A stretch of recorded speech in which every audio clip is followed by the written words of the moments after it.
네, 안녕하세요. 오늘은 트럼프 전 대통령의 발언부터 시작해서요. 또 미국의 경제 지표들 그리고 중동 상황까지 시장에 영향을 미치는 정말 다양한 정보들이 많았는데요. 네, 정말 여러 가지가 한꺼번에 나왔죠. 네, 그래서 이 복잡하게 얽힌 소식들 속에서 당신의 관점에서 가장 중요한 맥락은 뭘지 오늘 한번 파고들어 보겠습니다. 네, 좋습니다. 특히 그 트럼프 전 대통령이 이민 정책에 변화를 줄 것처럼 하다가 갑자기 자동차 관세 얘기를 하고 또 연준 의장은 비판은 하는데 자르진 않겠다 하고 맞아요. 삼반든 신호들이죠. 네, 그런데다가 생산자 물가는 좀 낮게 나오고 실업 지표는 또 불안하고 이란 문제까지 정말 변동성이 컸습니다. 이 조각들 한번 맞춰보면서 큰 그림을 그려보죠. 그럼 먼저 트럼프 전 대통령 이야기부터 좀 더 자세히 볼까요? 그 강경했던 이민 정책 때문에 농업이나 호텔 쪽 인력이 부족하다. 이걸 인정하면서 변화가 있을 것이라고 했단 말이에요. 네, 그 발언이 좀 의외였죠. 그렇죠.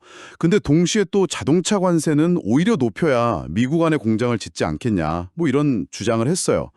이거 뭐 어떻게 봐야 할까요? 바로 그 점이 참 흥미로운데요. 뭐랄까, 겉으로는 좀 모순돼 보일 수 있는데, 특정 산업, 그러니까 노동력이 필요한 곳에는 좀 유연하게 대응하면서도 큰 틀에서는 역시 미국 우선주의, 그 보호무역 기조는 그대로 가져가겠다는 거죠. 아하, 그런 이중적인 전략이군요. 그렇죠. 이런 예측 불가능성이 사실 기업들 입장에서는 제일 어려운 부분입니다. 장기 투자를 결정해야 하는데 말이죠. 특히 당신께서 주목하시는 기술 분야처럼 미래 투자가 중요한 산업에는 더 민감할 수밖에 없고요. 연준 의장에 대한 발언도 비슷해요. 해고 안 한다 이러면서 금리 인하는 너무 느리다, too late다 이렇게 비판하고. 네, 그러면서도 또 인플레이션 오면 금리 인상 지지하겠다. 맞아요. 그러니까 시장에서는 도대체 뭘 원하는 건지 좀 헷갈릴 것 같아요. 네, 맞습니다. 현상 유지를 어느 정도 인정하면서도 계속 압박은 하겠다. 이런 메시지로 읽혀요.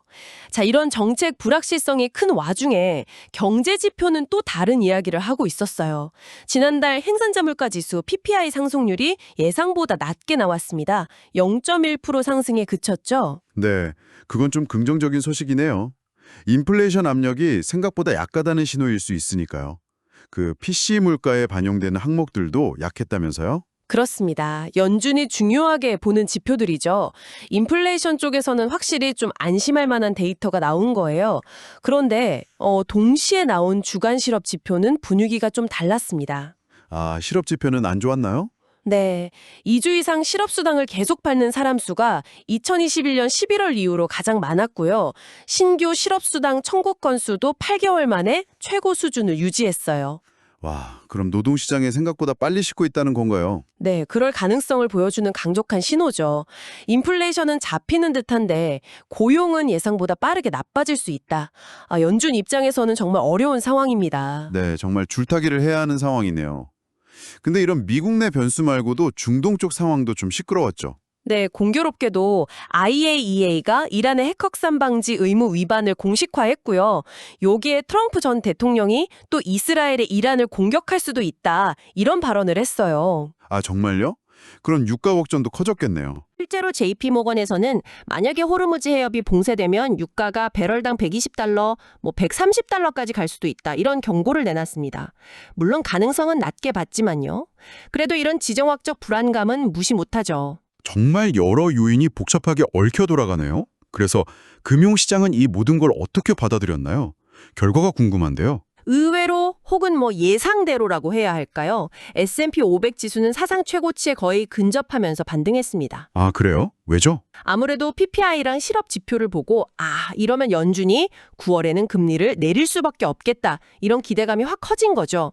시장에서는 그 가능성을 거의 90%까지 반영하더라고요. 금리나 기대감이 모든 걸 이겼군요. 네, 특히 오라클 실적 전망이 좋게 나오면서 엔비디아나 마이크로소프트 같은 AI 관련주들이 상승을 확 이끌었습니다.